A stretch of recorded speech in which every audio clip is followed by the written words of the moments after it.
Hello everybody, welcome to my brand new YouTube channel. I'm Liz. You can find me on most social media as Casual Moth Cosplay, and this is how I made my Cinderella costume. Cinderella was the first movie I can ever remember watching as a kid. I was very scared of villains. I had a lot of Disney picture books, but I was too scared to watch the movies, except for Cinderella. My grandparents had a VHS tape of it that they gave me, and I remember watching it over and over again. So being able to bring her to life was really special, especially since I was able to do it with my wonderful mother, who bought a fairy godmother costume online. And yes, that is us doing the hot to go dance. The story of Cinderella is one that has always been very interesting to me. It was a fairy tale that I was super invested in, especially in high school. I read a lot of retold versions of the story. It's always been very near and dear to my heart. I think that Cinderella is a lot stronger than we give her credit for. I think that her story is one of resilience in horrific circumstances. She's horribly abused by her stepfamily, exploited for free labor, and all she wants, right, is, I think Walt Disney said, a night off and a new dress or something, which is true. I think that she is a fantastic example of remaining kind in untenable circumstances. I think she's a fantastic example of standing up for yourself, and I've just always really admired her. She's telling everybody not to let other people be cruel to you. I want to address this now before we get any further into the video, because I'm sure somebody else will notice. I sewed this entire project with a zipper foot. In my defense, I haven't had a foot that wasn't either a zipper foot or a buttonhole foot for almost as long as I've been sewing. At some point in some move, I lost the normal foot and I never bothered to replace it. All of the sewing footage in this video is a zipper foot. I'm so sorry. I started by tracing out my pattern pieces on my fabric and cutting them out just one by one for the bodice.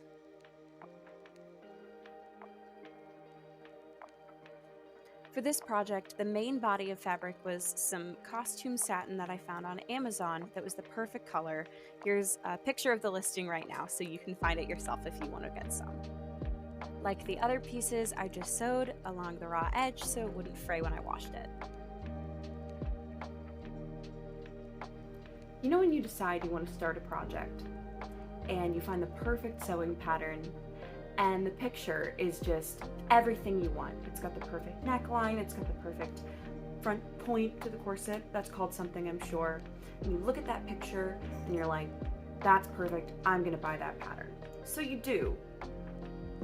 And then you print it out and the pattern is not even remotely that at all. And you start to think, maybe I got scammed. So you do a little digging and you find out that the picture that the people who made the pattern used as their example for what your finished project is going to look like seems to have been lifted off of Russian Pinterest, and is not a picture of the finished garment, is not the pattern that you bought. And then when you go to find the Etsy listing to think maybe you imagined the whole thing, or maybe you accidentally bought a different pattern, you find that they've completely changed the picture in the listing to what now looks like an AI generated image of, granted, what the pattern actually makes, because they had started getting negative reviews saying that the item that you bought was not the item advertised. Yeah, maybe don't buy this pattern. After the fiasco that was my first bodice, I ended up pulling a different pattern out of my stash that had a corset with a similar silhouette to what I wanted, which ironically was a 2015 live-action Cinderella corset. But I just pinned those pieces, cut them out, did what I did with the other pieces, sewed the raw edges so that they wouldn't fray during pre-washing, and started to assemble my corset.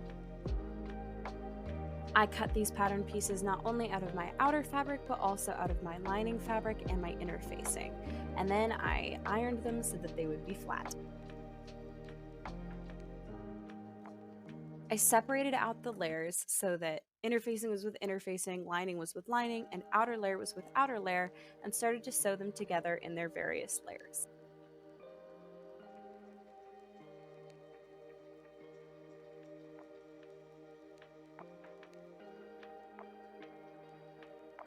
It always cracks me up when, as I'm sewing, one of my cats will decide that my desk is their new bed, especially when they're completely unbothered as I start sewing and they're getting jostled by the machine and the fabric. That always makes me laugh. Then I pinned my outer and inner layers together with the wrong sides facing out, just pinning up along the top edge, trying to make sure my seam allowances were flattened by the pins as I went through and did that.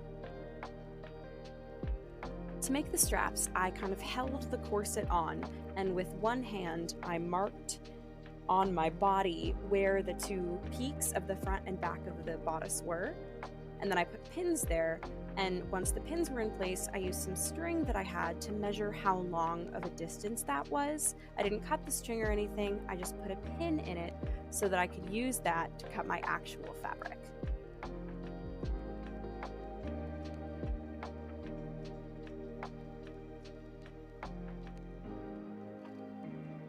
I cut my fabric by measuring one long scrap of edge piece against the string, folding it in half where the pin was, and then cutting it at that fold so that they were two strips that were the same length instead of one long one.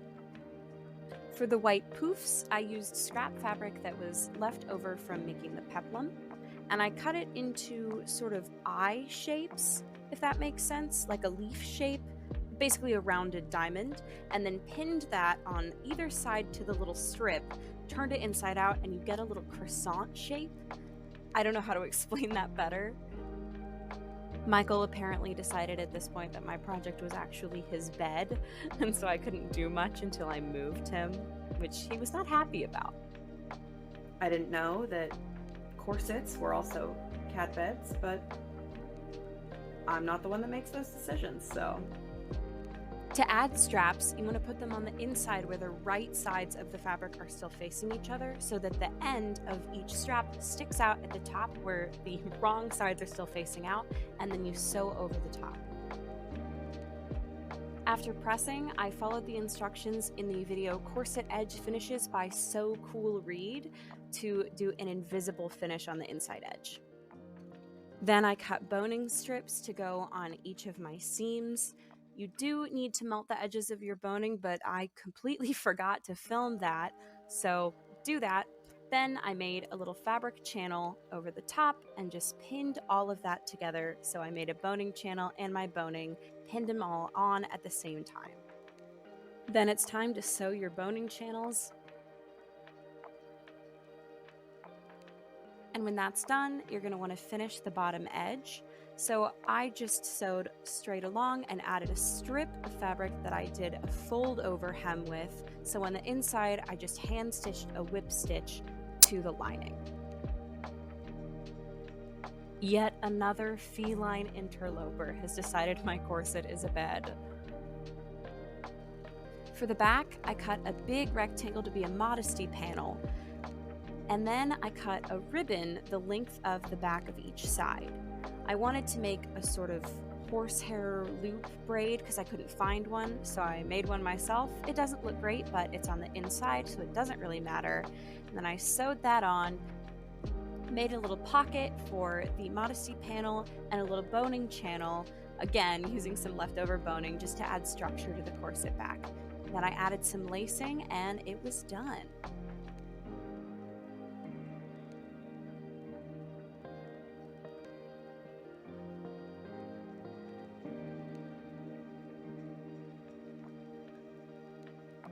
Cut out my pattern pieces, I just laid them out on the floor because that was the only way I had enough space to cut out something that large.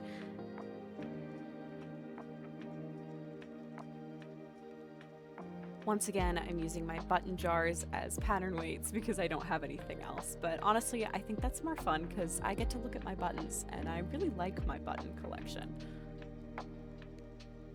In order to pre-wash my fabric, I had to do that after it was cut because it was too big to just wash on its own, so I did a little straight stitch around the raw edge. I started pinning the skirt together along the seams. Then I started to sew the insides together in what would ultimately be a French seam. It was at this point in time that I realized that my project was just too big for my little IKEA sewing table, and I was going to have to move to my kitchen table, which is a lot bigger and would give me enough space to work with this giant ball gown skirt fabric and also spread out a little bit more than the mess I had already made in my sewing room. So I moved myself and my stuff down, and at this point in time my camera quality will rapidly increase because I'm no longer filming on my webcam, which is attached to my computer, which is next to my sewing desk. Instead, I'm filming on my phone.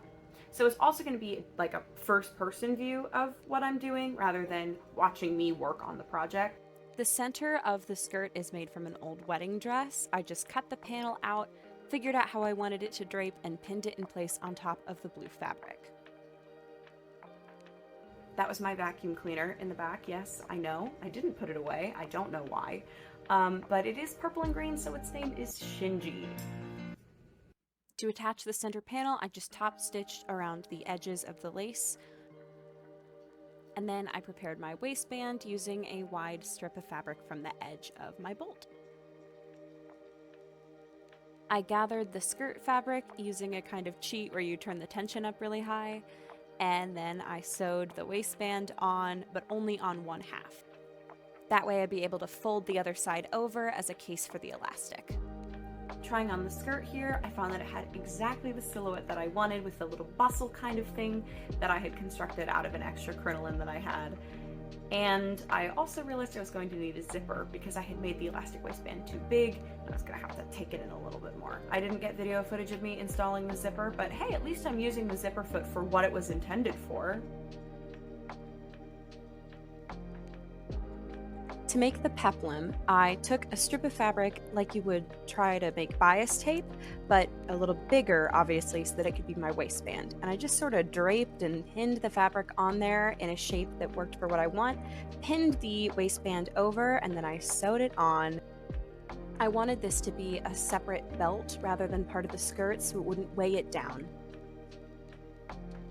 As fastening, I just added a snap and a little hook eye closure at the very front, which I just hand stitched on off camera.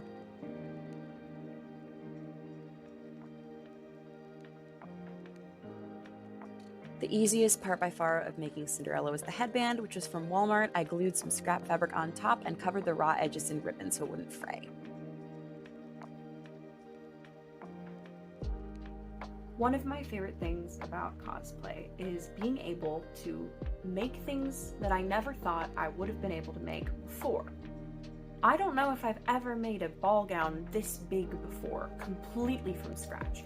I've upcycled plenty of old prom dresses or wedding dresses that I thrifted into new things, but this I think is the first time I've ever made the entire ball gown from scratch. And considering that, I'm really happy with the results that I got. And listen, the pattern is perfectly fine for the silhouette that it is. But the silhouette that it is not the silhouette that I thought I was getting, and is not the silhouette that I wanted for this project. So I wouldn't have purchased it if I'd known what I was going to be getting. And the other thing is that while the skirt pattern I did end up using in full, it's beautiful, it was great, I could have just used the skirt pattern from the Simplicity pattern and saved myself the, I think I got it on sale for like $4, so it's not that big of a deal, but it's the principle of the thing, right? I still feel like I got scammed. Overall, I'm really happy with how this project turned out. Would I have liked a sweetheart neckline? Maybe. I really like the silhouette that I ended up with. I wish that I had used a different kind of interfacing because I got the very thin papery kind, which is not the correct kind for this project, but it's what they had at my local Walmart, and that's what I needed. So, all in all, I think that this was a pretty good, solid construction effort, given that I finished the skirt and left for the convention 15 minutes after doing so. It could have been a lot worse. I'm really happy with the fabric choice that I made, and it was very affordable for what it is. And I'm glad that all of the rest of the fabric I was able to upcycle from stuff that was already in my stash from pre-existing thrifted pieces rather than fabric I had previously bought. 2 different wedding dresses, and I think the lining fabric had been part of the crinoline that I Frankensteined into my bustle. And my wig was a beautiful wig from Epic Cosplay Wigs. There are plenty of really great Cinderella tutorials for wigs on here that I followed. I didn't feel that filming one myself would be particularly helpful, but would rather just be redundant. I might link the video that I used right here. Go check it out, very helpful. If you made it this far, thank you so much for watching. I'm so sorry about the zipper foot. I promise it won't happen again.